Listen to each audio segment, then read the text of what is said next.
प्रिय बच्चों, आज मैं पुनः सांख्य के विषय में कुछ देर चर्चा करूंगा।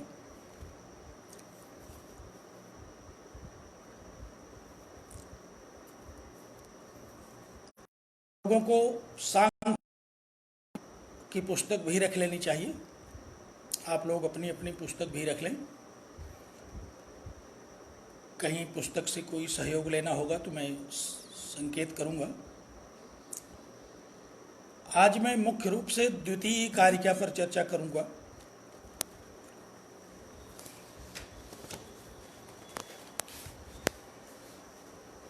प्रथम कारिका में दुःखत्रयाभिघातात् जिज्ञासा तदपि घातके हेतु, दुःखत्रय पर हम लोगों ने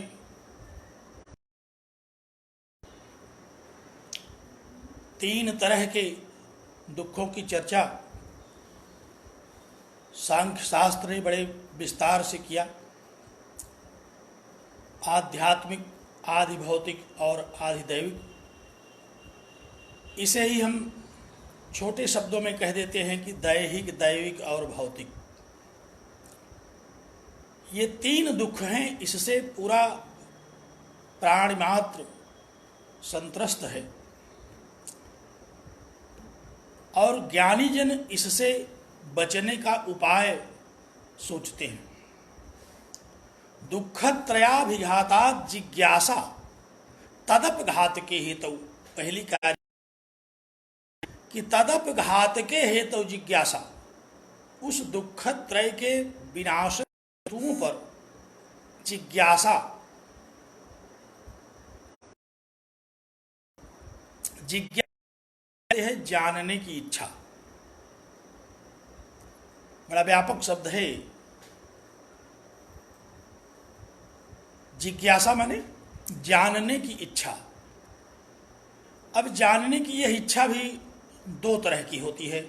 एक तो कोई बहुत सामान्य सा विषय जानने की इच्छा हुई और हम जान गए, जैसे आज महाभाष्य की कक्षा होगी कि नहीं, पता चला कि नहीं, जिज्ञासा समाप्त हो गई।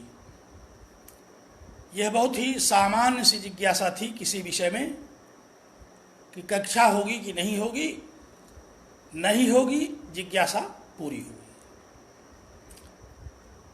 अथवा किसी भी इस प्रकार के विषय में जैसे ही जिज्ञासा के विषय में हमें जानकारी मिली, जिज्ञासा पूरी हो गई। तो जिज्ञासा इस तरह से तो बड़ा छोटा सा शब्द लगता है, लेकिन शास्त्रों में जब जिज्ञासा शब्द आता है तो इसका बड़ा व्यापक आया कि जिज्ञासा तदपघातके, इस दुःखत्रय के विनाशक हेतुओं के विषय जिज्ञासा। अब यह जिज्ञासा नहीं है, यह जिज्ञासा कोई छोटी मोटी जिज्ञासा भी नहीं। जीवन भर जिज्ञासा करते रहते हैं लोग, लेकिन इस जिज्ञासा का समाधान बहुत जटिल हो जाता है, समाधान प्रायः नहीं ही होता। तो दुःखत्रय के विनाशक हेतु, यहां शब्द से तात्पर्य विद्वान लोग क्या लेते हैं? विचार। यह विचार अब इस पहली कारिका से लेकर के पूरी सांख्य कारिका तक चलेगा। ध्यान रखिएगा, यह विचार कोई सामान्य या बहुत छोटा विचार नहीं है। 70-72 कारिकाओं में किया जाने वाला यह विचार है। तो हम लोग इस दुःखत्रय के विनाशक हेतुओं पर विचार करेंगे, क्योंकि आरंभ में ही कहा गया कि बुद्धिमान लोग, ज्ञानी लोग दुख को कैसे दूर किया जा सके, इसी पर विचार करते हैं। इसी शास्त्र को सुनना चाहते हैं और किसी सामान्य शास्त्र को सुनना ज्ञानियों के लिए उनका लक्ष्य नहीं है। तो हम लोगों ने पहली कारिका में दुःखत्रय का बड़ा विस्तृत विवेचन किया। दैहिक, देह में होने वाले रोग, मानसिक दुख भी दैहिक दुख के ही अंतर्गत आता है। काम, क्रोध, लोभ, मोह, मद, मात्सर्य इत्यादि। ये दो भेद हैं दैहिक दुख के। दूसरा भौतिक दुख पढ़ा हम लोगों ने। भौतिक दुख से तात्पर्य क्या है? इस संसार में एक प्राणी को दूसरे प्राणियों से जो दुख पहुंचाया जाता है उसे भौतिक दुख कहते हैं। शत्रुओं के द्वारा जो दुख पहुंचाया जाता है, जानवरों के द्वारा, हिंसक जंतुओं के द्वारा जो दुख पहुंचाया जाता है, इस सब को हम लोग भौतिक दुख कहते हैं। इस पर बड़ी विस्तृत चर्चा हो चुकी है। और तीसरे प्रकार का दुख कहा गया दैविक दुख, जो दैवी आपदाओं से, ग्रह नक्षत्र इत्यादि के प्रतिकूल हो जाने से हुआ करता है। ये तीन दुख हैं।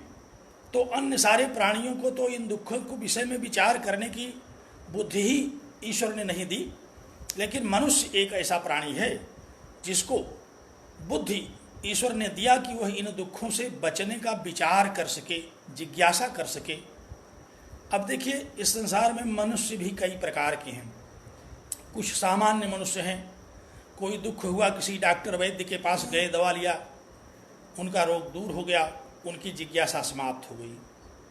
लेकिन जो ज्ञानी जन हैं वो तात्कालिक रूप से इन दवा इत्यादि के द्वारा दुखों को तो दूर करते रहना चाहते हैं, लेकिन उनका जो परम लक्ष्य है, परम लक्ष्य यह है कि इन दैविक और भौतिक दुखों से सार्वकालिक निवृत्ति कैसे मिले, कैसे समय आगामी जो जन्म से इस का। तो पहली कारिका में आचार्य ईश्वर कृष्ण ने कहा कि जिज्ञासा तदपघात के हेतु, जिज्ञासा इनके विनाशक हेतुओं के विषय में करनी चाहिए। अब जो सामान्य कोटि के लोग हैं वो कहते हैं कौन सी जिज्ञासा करनी है। कोई दैविक दुख हुआ, किसी वैद्य के पास गए, दवा लिया, दुख दूर हो गया। भौतिक दुख होने लगा, किसी बुद्धिमान व्यक्ति के पास, नीतिमान व्यक्ति के पास गए, उसने भौतिक दुखों से दूर होने का उपाय बता दिया। दैविक दुख हुआ, किसी ज्योतिषी से मिले, उसने दैविक दुखों से दूर होने का उपाय बता दिया। तो इसके लिए कौन सी बहुत जिज्ञासा की आवश्यकता है। तो आचार्य, सांख्य के आचार्य ने कहा कि देखिए, यह जो आप उपाय बता रहे हैं यह सार्वकालिक उपाय नहीं है। एक शब्द आया, ऐकांतिक और आत्यंतिक उपाय। ऐकांतिक माने ऐसी कोई अचूक औषधि नहीं है जो कि किसी दैविक भौतिक इत्यादि रोगों में कारगर ही साबित हो जाए। अचूक औषधि नहीं है। अचूक औषधि माने कि उस दवा के खाते ही रोग दूर हो जाए। प्राय हम लोग औषधियाँ लेते हैं, एक औषधि से नहीं रोग ठीक हो पाता, दूसरी औषधि लेते हैं, तीसरी औषधि लेते हैं, और कई बार तो देखते हैं कि औषधि लेते लेते दुख ही बढ़ते चले जा रहे हैं। डर लगता है औषधियों को लेने से भी। तो कोई अचूक औषधि नहीं है। और अगर औषधि कोई मिल भी गई, हमको दुख से थोड़ी राहत प्रदान भी किया उस औषधि ने, तो आत्यंतिक निवृत्ति दुख अर्थात सदा सर्वदा के लिए दुखों से हमें। इसलिए सांख्य के आचार्य ने कहा कि देखिए, दुखों से सदैव के लिए मुक्ति मिलने का तो एक उपाय है, वह है सांख्य शास्त्र का विचार। अगर आप दुखों से सदैव सार्वकालिक मुक्ति चाहते हैं तो सांख्य शास्त्र पर विचार कीजिए। प्रथम कारिका में हम लोगों ने इतना अध्ययन किया। अब चर्चा को, जिज्ञासा को आगे बढ़ाते हुए दूसरी कारिका पर हम लोग आते हैं। आज मुख्य रूप से मैं इस दूसरी कारिका पर ही चर्चा करने चल रहा हूँ। अच्छी व्यापक चर्चा इस पर अपेक्षित है। आप लोग अपने अपने चित्त को एकाग्र करके ध्यान पूर्वक इसको सुनिए। दूसरी कारिका, अपनी पुस्तक खोलिए, दूसरी कारिका देखिए, दृष्टवदानुश्रविक है। मुझे लगता है कि पुस्तक मिल गई होगी। दृष्टवदानुश्रविक सही अशुद्धि। हेलो,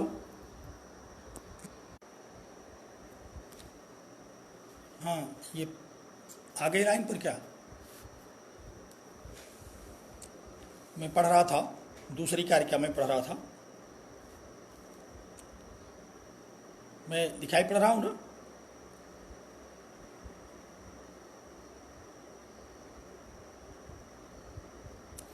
दूसरी कारिका अपने अपने पुस्तकों में देखें। दृष्टवदानुश्रविक सही अभिशुद्धि क्षयातिशय युक्त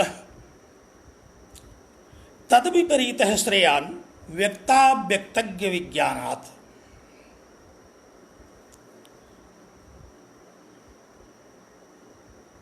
दूसरी कारिका को आरंभ करते हुए आचार्य ने कहा कि सांख्य शास्त्र की जिज्ञासा तो बड़ी व्यापक है।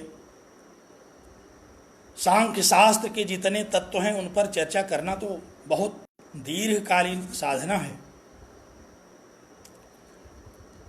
इससे सरल भी साधनाएं हैं इस संसार में। कर्मकांडियों ने कहा कि हमारे पास एक बहुत ही सरल उपाय है यज्ञ करने का। यजेद स्वर्ग कामः, वेदों में उपदेश दिया गया कि स्वर्ग की कामना से यज्ञ करना चाहिए, और यज्ञ करने में बहुत कम समय लगता है। शास्त्रों में, वेदों में कर्मकांडियों ने बहुत ही संक्षेप में कर्मकांड का विवेचन किया।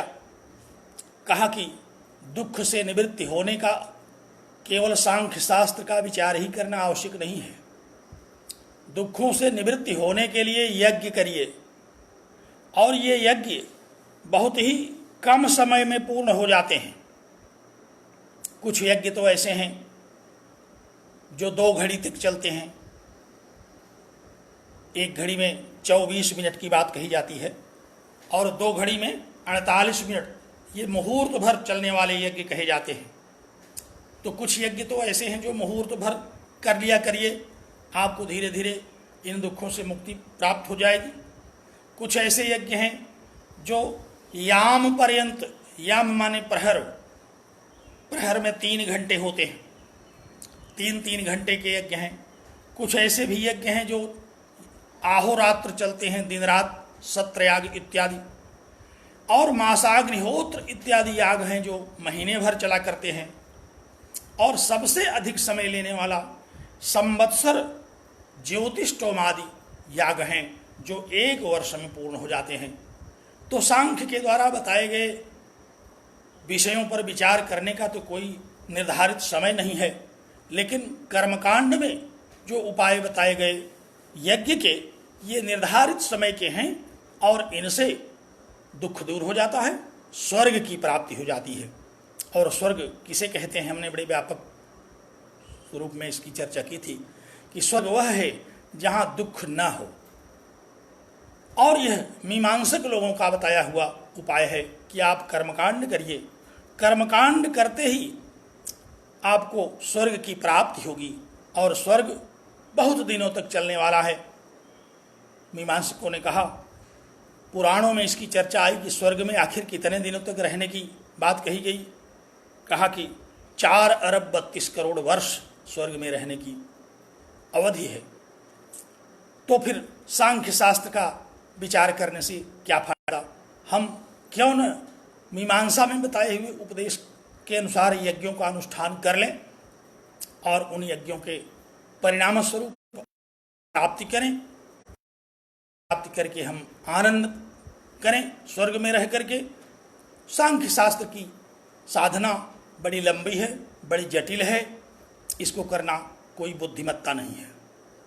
इस विषय का खंडन इस दूसरी कारिका में आचार्य ईश्वर कृष्ण ने प्रस्तुत किया।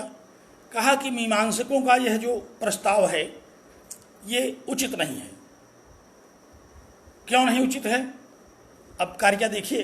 कहा कि दृष्टवदानुश्रविक है, आनुश्रविक है उपाय है दृष्टवत। क्या कहा? आनुश्रविक है उपाय है दृष्ट उपायवत। आनुश्रविक उपाय दृष्ट उपायों की तरह ही हैं। जैसे अभी उपाय बताए गए थे, होने पर आप किसी वैद्य के आइए, दवा ले लीजिए, दुख दूर हो जाएगा, ये दृष्ट उपाय है। जो आनुश्रविक माने वैदिक, अनुश्रव गुरु के द्वारा सुना है जो उसे कहते हैं श्रुत, और यही है अनुश्रव उपाय है। यहां एक बात ध्यान रखने की है, उपाय सांख्य भी है और कर्मकांड भी है, लेकिन हम लोग श्रविक शब्द से कर्मकांड का ही ग्रहण करेंगे, क्योंकि कर्मकांड भी वैदिक उपाय है और सांख्य भी वैदिक उपाय है। तो ऐसे अगर हम कहें कि वैदिक उपाय दृष्ट उपायों की तरह है तो ये बात उचित नहीं है, ये बात यथार्थ नहीं है। इसलिए श्रविक शब्द का अर्थ लेते हैं। मुझे लगता है कि आपको समझ में आ रहा होगा। आनुश्रविक उपाय मीमांसकों के द्वारा खंड का उपाय है, वह दृष्टवत, वह दृष्ट उपाय की तरह ही है। अर्थात विचार में दिखाई पड़ने वाले, समझ में आने वाले दुखों को दूर करने के उपाय हैं, उसी तरह से का भी उपाय है। अब आखिर वो ऐसा क्यों है, हो रही है? दृष्ट उपायों में तो स्वर्ग की प्राप्ति हो नहीं रही थी, तो ग्रंथकार ने क्यों कह दिया कि दृष्ट उपाय की तरह अनुश्रविक उपाय है? दृष्ट उपायों से भी दुख दोबारा होता है, और इस वैदिक कर्मकांड के द्वारा पाया गया स्वर्ग भी समाप्त हो जाता है, दोबारा पुनः संसार में आना पड़ता है। भगवत गीता ने कहा कि क्षीणे पुण्य मर्त्यलोकम विशन्ति। पुण्य जब क्षीण हो जाता है, अर्थात यज्ञ के द्वारा अर्जित किए जब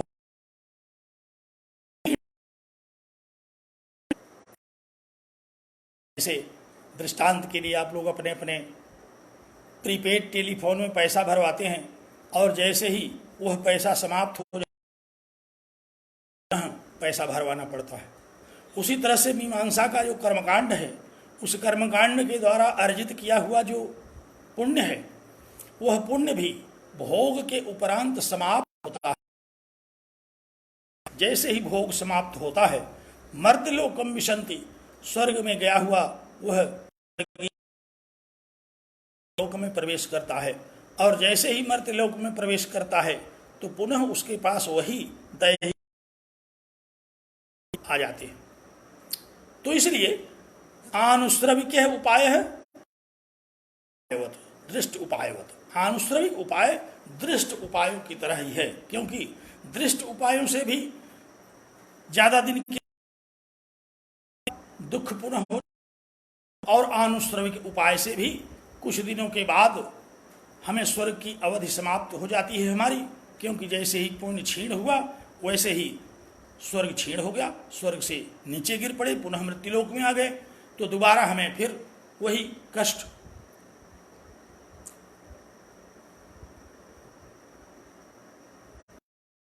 बीच बीच में कोई प्रश्न भी यदि आपके मन में उठे तो जरूर पूछते रहिए, नहीं तो मुझे लगता है कि बीच में आप लोगों को नींद ही आती है, जैसे क्लास में नींद आया कर दी है, तो नहीं तो मैं लगातार यहाँ बोलता ही रह जाऊँगा। तो मैं क्या बता रहा था? मैं बता रहा था कि जो वैदिक कर्मकांड का उपाय है वह दृष्ट उपायों की तरह है। क्यों दृष्ट उपायों की तरह है? क्योंकि दोनों में एक समानता है। जो दृष्ट उपाय हैं व्यावहारिक उपाय हैं, इन व्यावहारिक उपायों से भी दुख थोड़े दिन के लिए दूर हो जाता है, दोबारा फिर हो जाता है। और वैदिक कर्मकांड के द्वारा भी स्वर्ग की प्राप्ति एक निश्चित अवधि के लिए होती है, भले ही वह निश्चित अवधि बड़ी लंबी हो, लेकिन है तो निश्चित अवधि। उसके बाद पुनः व्यक्ति को मृत्युलोक में आना पड़ता है, पुनः तीनों प्रकार के दुखों का फिर सामना करना ही पड़ता है। तो इस प्रकार से सांख्य शास्त्र का विचार यह प्रकट करता है कि जो दृष्ट उपाय हैं और जो कर्मकांड का उपाय है, इन दोनों में समानता है। हाँ, अब हरिगोपाल जी ने बता दिया कि समझ में आ रहा, तो मुझे कुछ संतोष हुआ। नहीं तो वस्तुतः इस पद्धति में कोई दिखाई तो पड़ नहीं रहा है। मैं यहाँ अकेले बैठा हुआ एकांत में कमरा बंद करके बोल रहा हूँ, तो कई बार मुझे लगता है कि सब लोग अपना अपना टेलीफोन लेकर चले तो नहीं गए। तो यह चिंता मुझे बार बार लगी रहती है।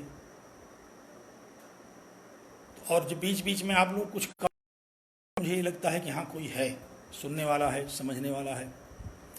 तो सांख्य ने क्या कहा? सांख्य ने कहा कि दृष्ट उपाय और वैदिक कर्मकांड का उपाय दोनों बराबर है।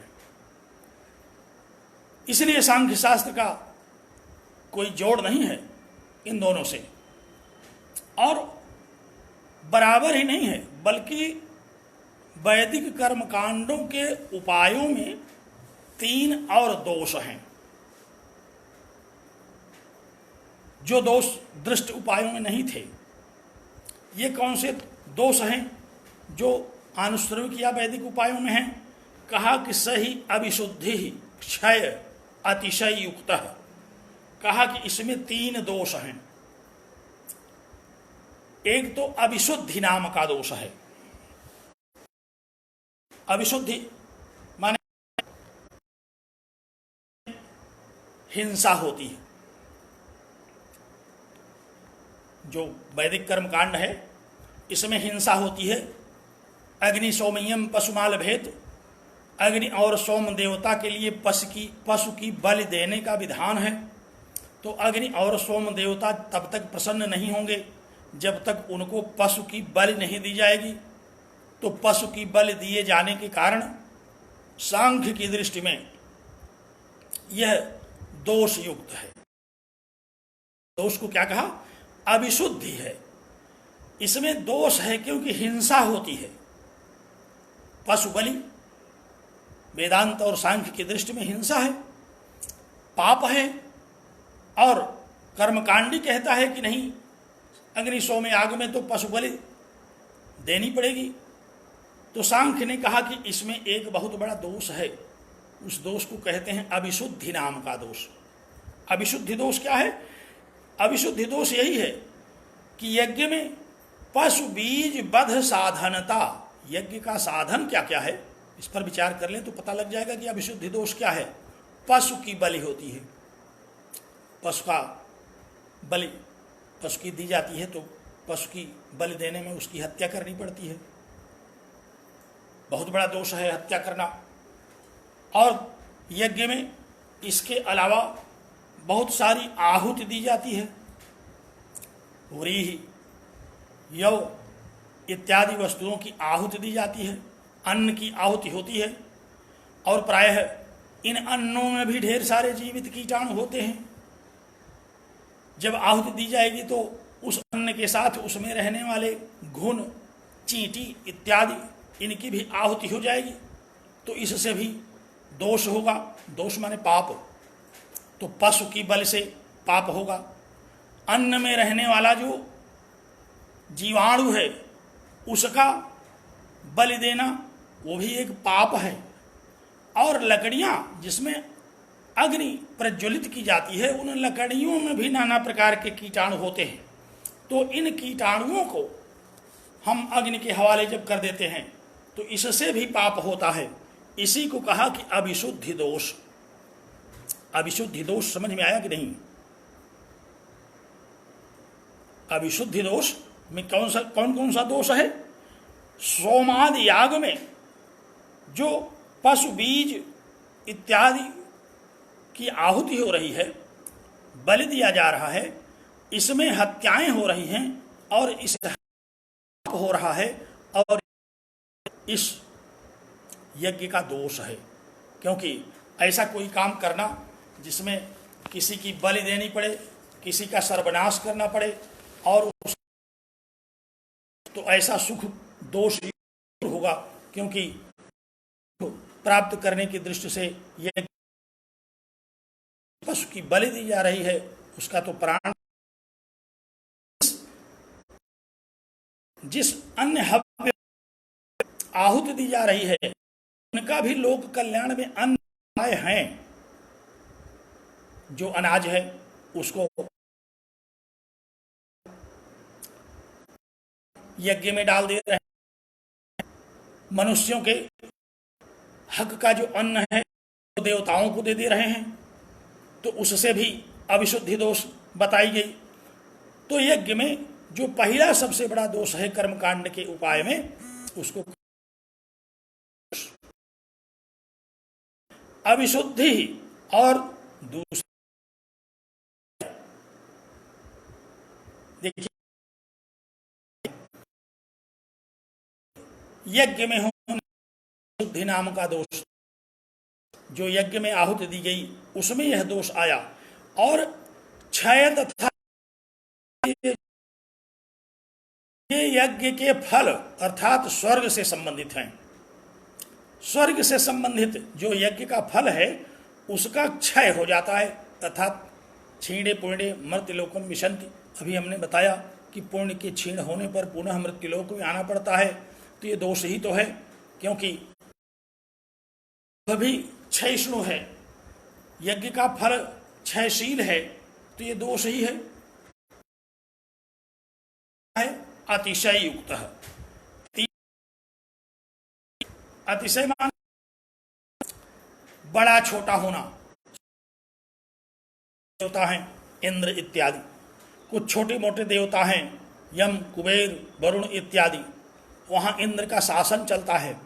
और ये होते होंगे जो कि इंद्र के द्वारा अथवा बड़े बड़े देवताओं के द्वारा उनके अधिकार के कारण परेशान होते होंगे, तो वहाँ भी दुख होता है। क्योंकि दुख होने का एक बहुत बड़ा उपाय है, किसी भी उत्कर्ष संपन्न युक्त व्यक्ति के सामने हीन संपन्न व्यक्ति, हीनता से संपन्न व्यक्ति जब उपस्थित होता है तो उसको बड़ा कष्ट होता है कि आखिर इनके पास इतनी बड़ी सामर्थ्य कहाँ से आई और हमारे पास यह सामर्थ्य, तो इससे बहुत ही कष्ट होता है। ये धान्य हिंसा और देते हैं, ये जो प्रश्न किया इसका तात्पर्य मैंने, इसका समाधान तो दिया मैंने कि जो धान्य है, जो अनाज है, उसको जब आहुति के रूप में देवताओं को अग्नि के द्वारा समर्पित किया जाता है तो वह सामान्यतः देखिए तो नष्ट हो जाता है। उसमें रहने वाले अगर कोई जीव जंतु हैं, कीटाणु हैं, वो भी नष्ट हो जाते हैं। और लकड़ियों में रहने वाले जो जीवाणु हैं, जो कीड़े मकोड़े हैं, वो भी नष्ट हो जाते हैं। तो इस प्रकार कई प्रकार की हिंसा देखने को आई। एक तो पशु बलि से उठने वाली हिंसा, अनाज में रहने वाले जीवाणुओं की हिंसा, लकड़ियों में रहने वाले जीवों की हिंसा। इस प्रकार ये हिंसा है जो अभिशुद्धि दोष का मूल कारण बताया जाता है। शशांक जी, आप समझ गए?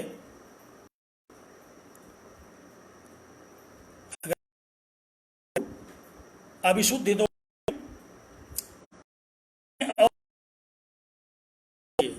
पुण्य तो यज्ञ से अर्जित हुआ, इस तो यज्ञ के संपूर्ण हुआ, से अर्जित हुआ, पाप अर्जित हुआ, जो पशु की बलि दी जा रही है, हिंसा इत्यादि की जा रही है, जो बीज नाश हो रहा है, इससे पाप भी उत्पन्न हो रहा है। तो यज्ञ से पुण्य और पाप दोनों का एक मिश्रण पैदा होता है। इसीलिए यज्ञों में करने का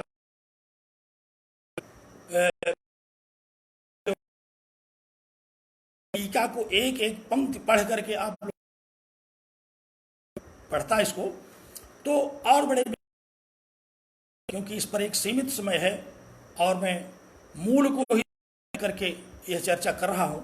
आप वाचस्पति मिश्र कृत जो तत्व कौमुदी टीका है उसको भी आप पढ़ेंगे को सुनने के बाद जब आप उस कौमुदी तत्व कौमुदी टीका को पढ़ेंगे तो सरलता से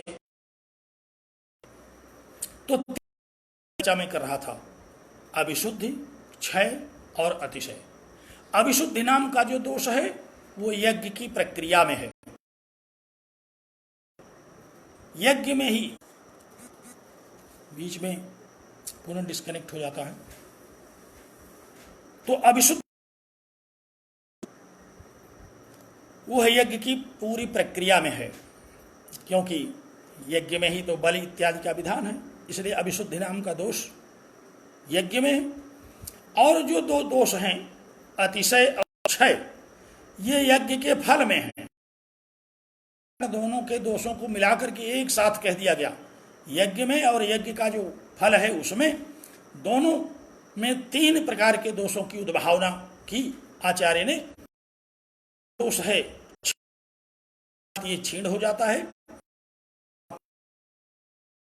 दूसरा दोष है अतिशय,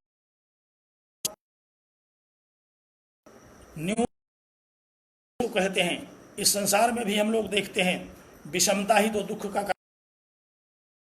विषमताओं को, एक व्यक्ति बड़ा है एक व्यक्ति छोटा है, तो फिर इस विषमता से हमको दुख होता है। तो ये 3 दुख कहे गए और इसीलिए विपरीत है श्रेयान। कर्मकांड के विपरीत, कर्मकांड के विरुद्ध कहा गया निष्पाप जो शास्त्र है सांख्य शास्त्र, उस शास्त्र को श्रेयान श्रेयस्कर समझिए, उसको श्रेष्ठ समझा जाए, क्योंकि उसमें किसी भी प्रकार की हिंसा नहीं होती, उसमें कोई पशु बलि इत्यादि नहीं होती, उसमें किसी भी प्रकार की हवन सामग्री इत्यादि का नाश नहीं होता, इसलिए वह तद विपरीत है, अर्थात मीमांसा से विपरीत है। और श्रेयान माने श्रेयस्कर है। क्यों? वो कैसे होगा ज्ञान? कहा व्यक्ता व्यक्तज्ञ विज्ञानात्, वह ज्ञान होगा व्यक्त अव्यक्त और ज्ञ के विज्ञान से। व्यक्त क्या, बीच बीच में इसका कनेक्टिविटी इसकी समाप्त हो जाती है। इतना ज़्यादा रेगुलर नेट हो तब तो हम लोग इस पर इस कार्य को करें। हमें लगता है कि टेलीफोन वाले अगर ये समझ जाएं कि ये लोग जियो के इस नेट पर क्लास पढ़ा रहे हैं तो ये सब बंद कर देंगे। एक पूरे व्याख्यान में ये नेट जो 1.5 GB का मिलता है समाप्त हो जाता है। तो क्या बता रहे थे हम?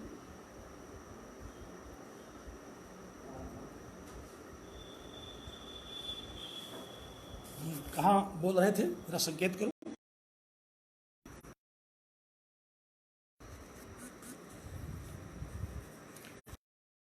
विपरीत है श्रेयान, व्यक्ता व्यक्त लाइन पर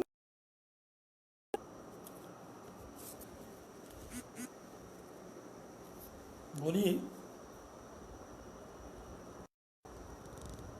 सौरभ जी।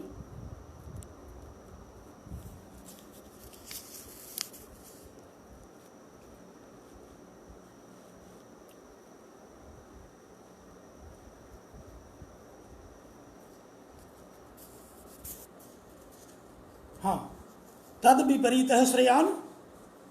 तो क्या वैदिक कर्मकांड की अपेक्षा सांख्य शास्त्र का जो उपाय है वह श्रेयस्कर है। क्यों? क्योंकि इसमें किसी भी प्रकार की हिंसा नहीं होती। यह केवल 3 तत्वों के ज्ञान से हो जाता है। 3 तत्व कौन कौन से हैं? व्यक्त, व्यक्त माने जो कुछ हमको दिखाई पड़ता है, जो इंद्रिय गोचर है, जो भी अनुभव में आता है, जो यह संसार है, व्यक्त संसार, इसका हमें विचार करना पड़ेगा। और अव्यक्त माने इस व्यक्त संसार का जो परम कारण रूप प्रकृति है उस पर विचार करना पड़ेगा। और तीसरा तत्व है विचार करने के लिए ज्ञ, ज्ञ माने पुरुष तत्व। 3 तत्वों पर विचार करने के लिए कहा गया सांख्य में। इसमें किसी भी प्रकार की हिंसा नहीं करनी है, किसी भी प्रकार की बलि नहीं देनी है, किसी भी प्रकार की आहुति नहीं करनी है। सबसे बड़ी व्यावहारिक कठिनाई तो यज्ञ में यह है कि हर प्राणी यज्ञ कर नहीं सकता। वैदिक कर्मकांडों की जो व्यवस्थाएं दी गई उसमें एक तो कर्मकांड करने की बड़ी योग्यताएं निर्धारित की गई, और दूसरी बात यज्ञ करना बहुत ही व्यय साध्य कार्य है। सामान्य व्यक्ति यज्ञ कर भी नहीं सकता। अन्न और ढेर सारे ऐसे पदार्थ, हव्य पदार्थ जो यज्ञों में डाले जाते हैं, लोग पाएँ तो उसको भोजन कर लें, स्वस्थ रहें, हृष्ट पुष्ट तंदुरुस्त होकर के घूमें। स्वर्ग को तो प्रमाण कोई उनको नहीं मिलता कि आखिर स्वर्ग मिलेगा भी कि नहीं, लेकिन अगर खाद्य सामग्री मिले तो उसको खा करके वो हृष्ट पुष्ट हो सकते हैं। तो इसलिए सांख्य में कहा कि किसी भी प्रकार का कोई पाप नहीं है। व्यक्ता व्यक्तज्ञ विज्ञानात्, व्यक्त संसार, व्यक्त संसार, अव्यक्त माने इसका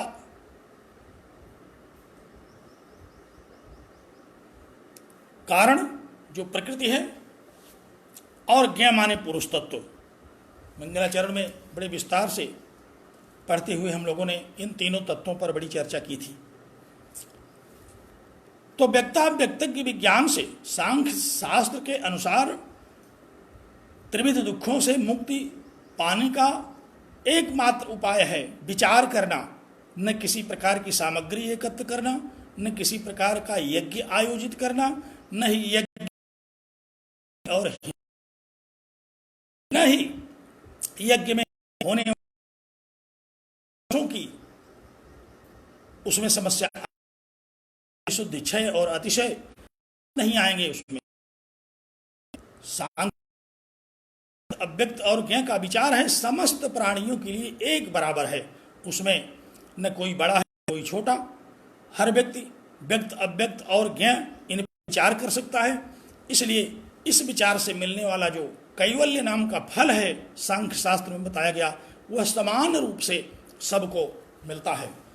तो इसलिए कर्मकांड में कहा गया जो यज्ञ इत्यादि का उपाय है ये श्रेयस्कर है, इससे श्रेयस्कर है सांख्य का उपाय।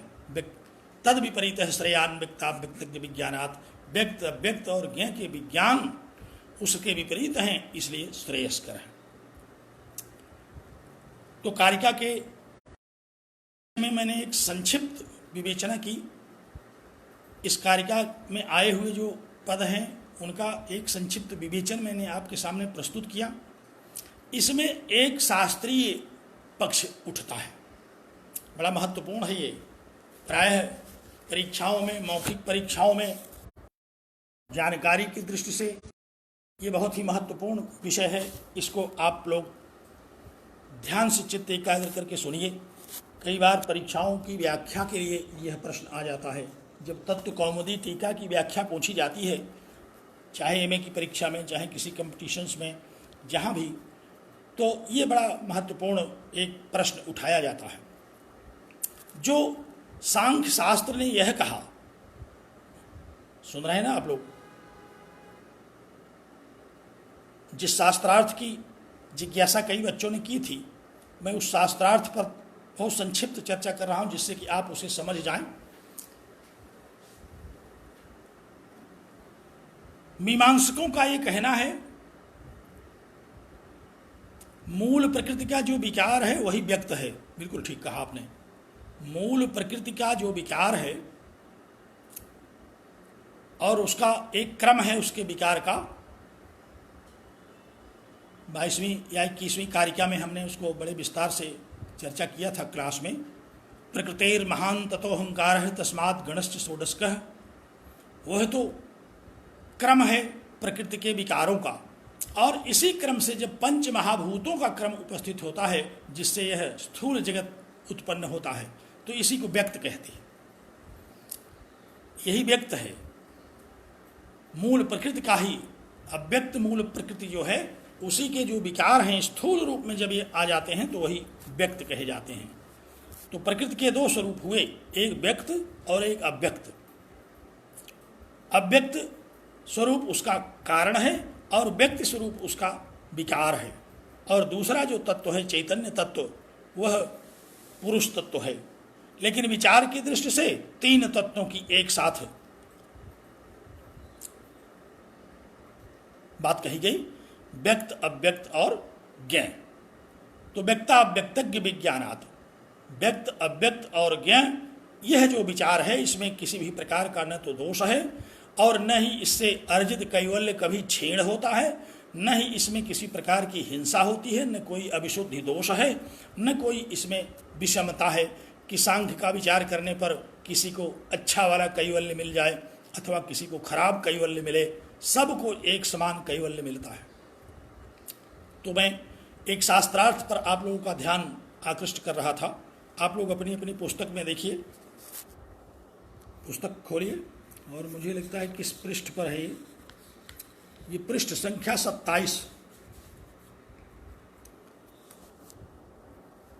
पृष्ठ संख्या 27, प्रोफेसर संत नारायण श्रीवास्तव जी की जो टीका है,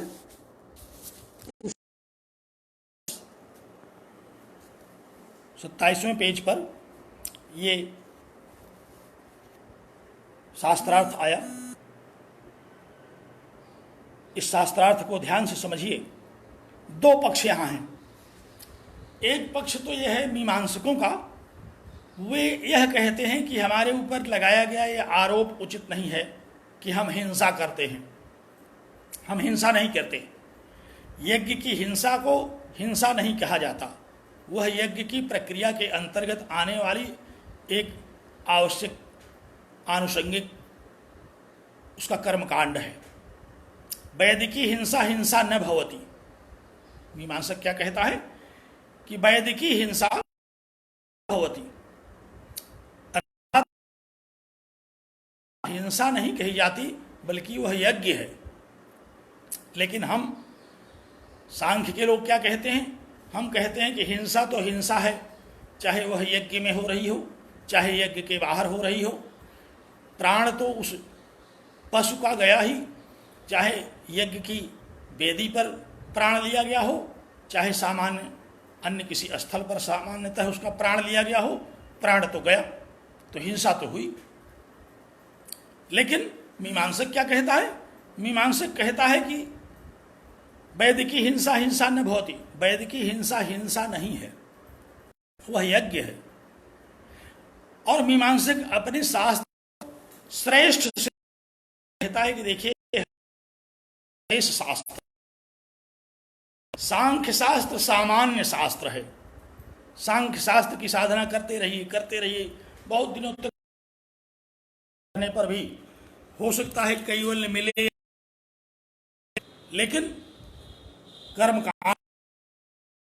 का जो आयोजन है, यज्ञ है, उस पर निश्चित रूप से स्वर्ग की प्राप्ति होगी।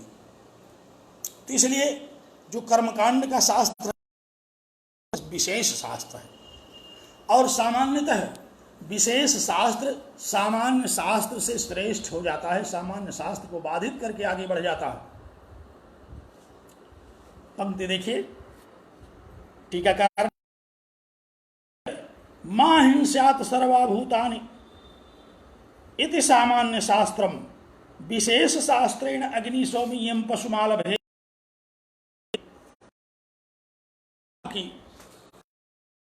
के पक्ष को प्रस्तुत करने के लिए इस स्थल को उद्धृत किया। कहा कि मीमांसक यह जो कहता है कि शास्त्र को विशेष शास्त्र प्रवृत्त होता है,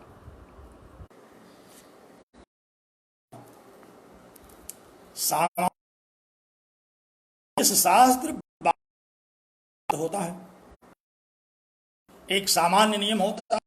नियम जानने के लिए मैं आपको एक उदाहरण दूं। जैसे सड़कों पर चलते रहते हैं तो लिखा है सड़क पर बाएं चलिए, ये सामान्य नियम है, सड़क पर बाएं चलिए। लेकिन कई बार है कि हम सड़क पर चलते जाते हैं और आगे लिखा है टूटी है, रास्ता इधर से है, दाहिनी ओर से। अब यहां दाहिने से चलना एक विशेष नियम बना दिया गया क्योंकि पुलिया टूटी है। अब आप कि हम नहीं हम सामान्य नियम से ही चलेंगे, पुलिया टूटी होगी तो वहीं खड़े रहेंगे, ऐसा तो करेंगे नहीं, विशेष नियम का पालन करेंगे। मीमांसा वाले कहते हैं कि हमारा विशेष नियम है, साधना करते प्राप्ति मुहूर्तयाम अहोरात्र संवत्सर पर्यंत चलने वाला जो कर्मकांडी उपाय है। तो मीमांसक ने अपने शास्त्र को, आचार्य वाचस्पति मिश्र ने कहा कि नहीं, विशेष शास्त्र, दो शास्त्रों की यहां चर्चा है। शास्त्र है सांख्य, वो अपने कैवल्य की विवेचना कर रहा है। आपका शास्त्र है मीमांसा शास्त्र, आप अपने स्वर्ग की विवेचना कर रहे हैं। अलग हैं, कर्मकांड का मार्ग अलग है, सांख्य का मार्ग अलग है। यहां आप किसी भी प्रकार से अपने को न माने। आप कि अग्नि सोम, यह विशेष शास्त्र है। अग्नि सोम देवता को प्रसन्न कर पशु की बलि दी जानी चाहिए। यह विशेष शास्त्र है, विशेष शास्त्र की ये पंक्ति है, विशेष शास्त्र का ये विधान है। और इससे नहीं स्यात् सर्वभूतानि, सांख्य का, वेदांत का यह सामान्य शास्त्र बाधित हो। तो इस बात करने के लिए आचार्य वाचस्पति ने कहा कि न, ऐसा नहीं है, यहां कोई विरोध ही नहीं है। विरोधे ही बलि ऐसा दुर्बलम बाध्यते, जब विरोध होता है में, तब बलवान व्यक्ति दुर्बल को, जब सांख्य और मीमांसा में पारस्परिक कोई विरोध हो, तब मीमांसा शास्त्र सांख्य। यहां तो कोई विषयत्वात्, क्योंकि दोनों भिन्न विषय का है। मीमांसा भिन्न विषय है, उसमें अलग विचारों की बात कही गई है। सांख्य अलग विषय है, बात कही गई है। तो यहाँ न तो कोई सामान्य शास्त्र है, न कोई विशेष शास्त्र, दोनों अपनी दृष्टि से विशेष शास्त्र हैं। और विशेष शास्त्र बना करके आप सामान्य शास्त्र को बाधित करते हैं, तो ऐसा करना उचित नहीं है। क्योंकि विरोध होने पर ही, अगर बलवान भी मान लें हम आपके शास्त्र को, तो विरोध होने पर ही सामान्य शास्त्र को आपका यह विशेष शास्त्र बाधित करेगा। विरोध तो यहाँ मीमांसा की अपनी पद्धति है, सांख्य का अपना अलग विचार है। इसलिए विरोध होने पर बलियसा दुर्बल, बलवान दुर्बल को बाधित करता है। लेकिन यहाँ न कश्चित विरोध है, कोई विरोध नहीं है, क्योंकि सांख्य की अपनी अलग विचारधारा है, मीमांसा की अपनी अलग विचारधारा है। अगर विरोध होता तभी न चेहात अस्ति कश्चित विरोध, यहाँ किसी भी प्रकार का विरोध नहीं है। विरोधे ही बलियसा दुर्बलम बाध्यते, यह आचार्य वाचस्पति ने अपनी टीका में बहुत सुस्पष्ट करके उद्धृत किया। यहाँ तक आप समझ गए कि नहीं समझ गए? दो वाक्य आप लोगों के सामने प्रस्तुत हुए। एक मीमांसा का वाक्य है जो कहता है कि अग्नि सोमयम पशुमाल भेद, का वाक्य है जो कहता है कि न हिंस्यात् सर्वभूतानि। मीमांसा के वाक्य में ये कहा जाता है कि अग्नि और सोम देवता को प्रसन्न करने के लिए पशु की बलि दी जानी चाहिए, इससे स्वर्ग की प्राप्ति होगी। सांख्य शास्त्र कहता है कि नहीं, किसी भी प्राणी का वध नहीं किया जाना चाहिए, क्योंकि वध करने से पाप होता है। तो दोनों अलग अलग विषय हैं। अब दोनों में विरोध क्यों नहीं है? विरोध होने पर ही मीमांसा शास्त्र सांख्य शास्त्र को बाधित कर सकता था। अब यहाँ जो आचार्य वाचस्पति ने यह बात बताई कि दोनों में तो कोई विरोध ही नहीं है, अब वह विरोध कैसे नहीं है, इस बात को आप थोड़ा सा समझिए, ध्यान लगाइए। एक एक वाक्य पर आप विचार करिए। पहले आप सांख्य के द्वारा उपदिष्ट वाक्य पर विचार कर दिए कि न हिंस्यात् सर्वभूतानि, किसी भी प्राणी का वध नहीं करना चाहिए। हिंसा माने किसी भी प्रकार से दुख पहुंचाना। दोनों वाक्यों का अलग अलग जैसे ही हम लोग ज्ञान कर लेंगे, हमें यह सुस्पष्ट हो जाएगा कि वस्तुतः इन दोनों वाक्यों में कोई विरोध नहीं है। तो पहले सांख्य वेदांत में उद्धृत जो वाक्य है उस पर हम लोग विचार करते हैं कि न हिंस्यात् सर्वभूतानि, किसी किसी पुस्तक में मा हिंस्यात् इस प्रकार का भी पाठ आपको मिलेगा। करनी चाहिए, हिंसा नहीं करनी चाहिए। क्यों? क्योंकि हिंसा अनर्थ का हेतु है। किसी भी प्राणी की हिंसा नहीं करनी चाहिए। इस न हिंस्यात् सर्वभूतानि इस वाक्य से केवल एक अर्थ ज्ञापित हो रहा है कि हिंसायाः अनर्थ हेतु भावः ज्ञाप्यते। हिंसा का परिणाम अनर्थकारी है।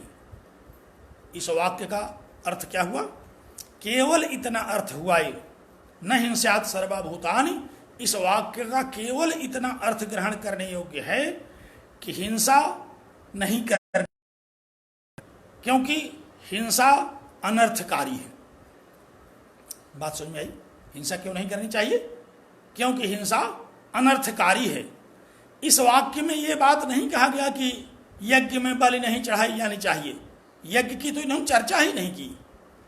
इन्होंने यज्ञ की, यज्ञ में पशु बल दिए जाने की, इसकी कोई चर्चा नहीं की, क्योंकि इनका ये विषय नहीं है। कोई भी बुद्धिमान व्यक्ति अपने विषय पर चर्चा करेगा तो सांख्य के आचार्यों ने केवल अपनी चर्चा की और कहा कि न हिंस्यात् सर्वभूतानि, किसी भी प्राणी का वध नहीं करना चाहिए, क्योंकि किसी भी प्राणी का वध करना ये पापकारी है। इससे पाप होगा, इससे दुष्परिणाम इसका भोगना पड़ेगा। तो एक वाक्य का अर्थ हम लोगों ने समझा भी, न हिंस्यात् सर्वभूतानि, अर्थात हिंसा अनर्थकारी है, इसलिए किसी भी प्राणी की हिंसा नहीं करनी चाहिए। यह सांख्य के द्वारा कहा गया वाक्य है। अब दूसरा वाक्य देखिए, मीमांसा के द्वारा जो वाक्य कहा गया, क्या कहा गया? अग्नि सोमियम पशुमालभेत। कहा गया कि अग्नि और सोम देवता के लिए पशु की बलि देनी चाहिए। दो देवताओं का उल्लेख किया इस वाक्य में कि ये दोनों देवता सर्वमन सभी प्राणियों का, सर्वभूतानि माने सारे प्राणियों का, अर्थात किसी भी प्राणी का वध नहीं करना चाहिए।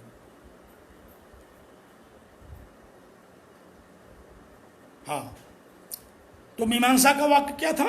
अग्नि सोमियम पशुमालभेत। अग्नि और सोम देवता के लिए यज्ञ में पशु की बलि दी जानी चाहिए। इससे केवल इतना स्पष्ट किया गया कि यज्ञ में पशु की बलि उपयोगी है। इस वाक्य का केवल एक अर्थ ग्रहण करना चाहिए।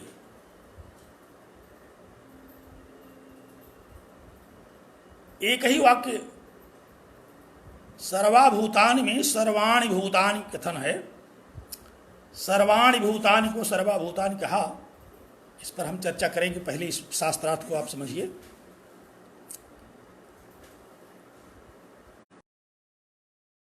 भूतानि वेद का वाक्य है ये।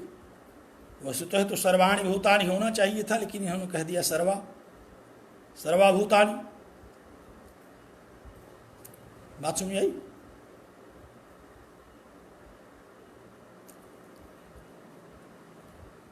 लौकिक संस्कृत में अगर हम लोग इसको कहते तो कैसे कहते? सर्वाणि भूतानि कहते, लेकिन वैदिक संस्कृत में इसका प्रयोग आया सर्वभूतानि। वैदिक व्याकरण का विषय है, तो आप पुनः अपने विषय पर पहुंचिए।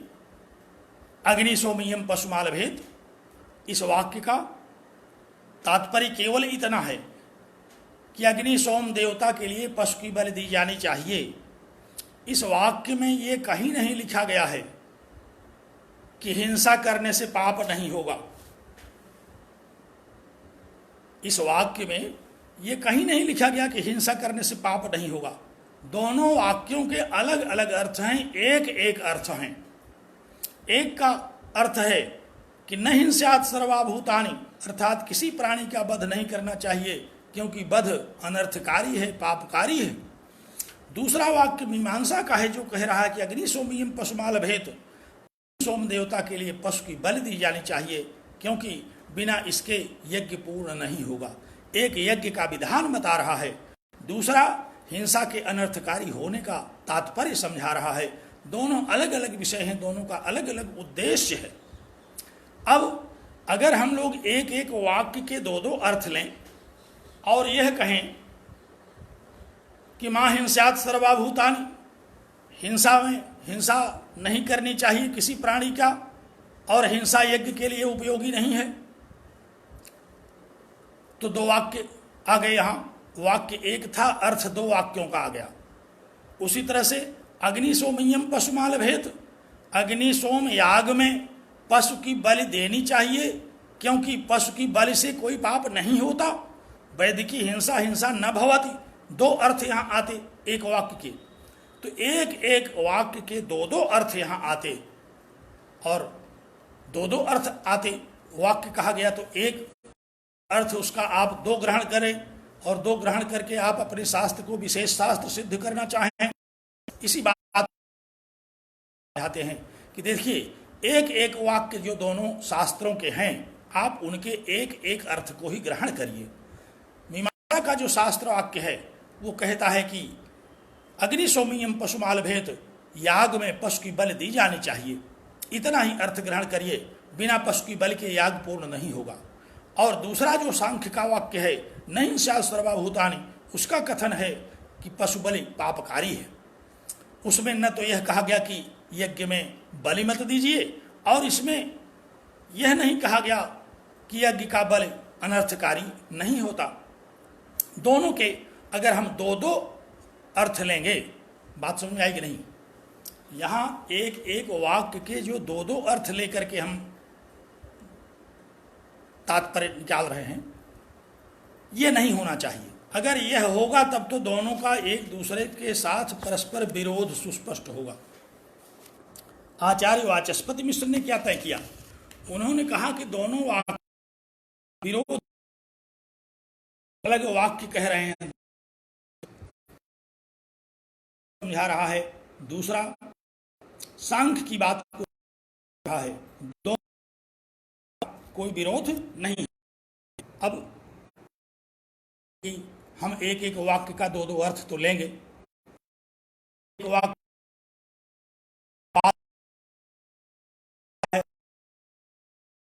वालों ने कहा जरूर लीजिए।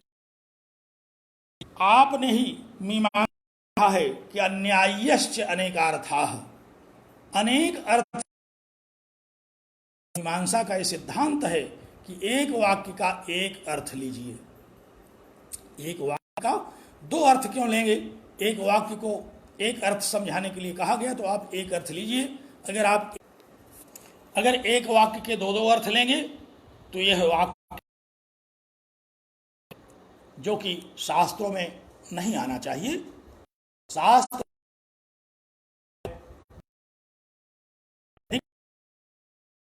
ठीक क्या है? यहां एक एक वाक्य का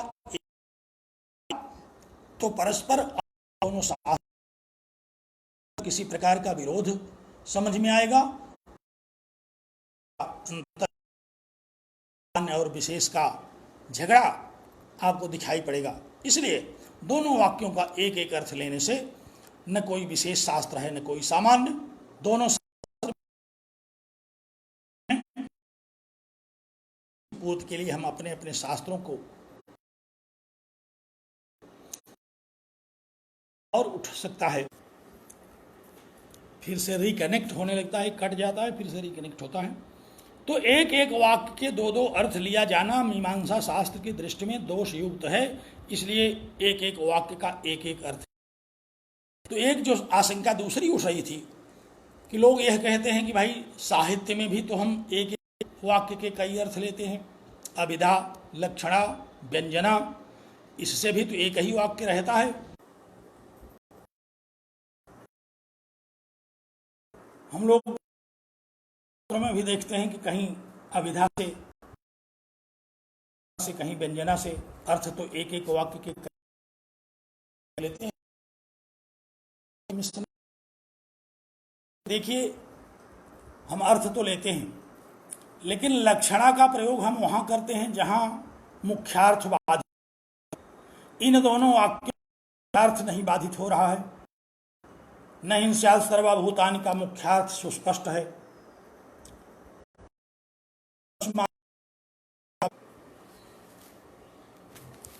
अब नेट जो है हमको कह रहा है,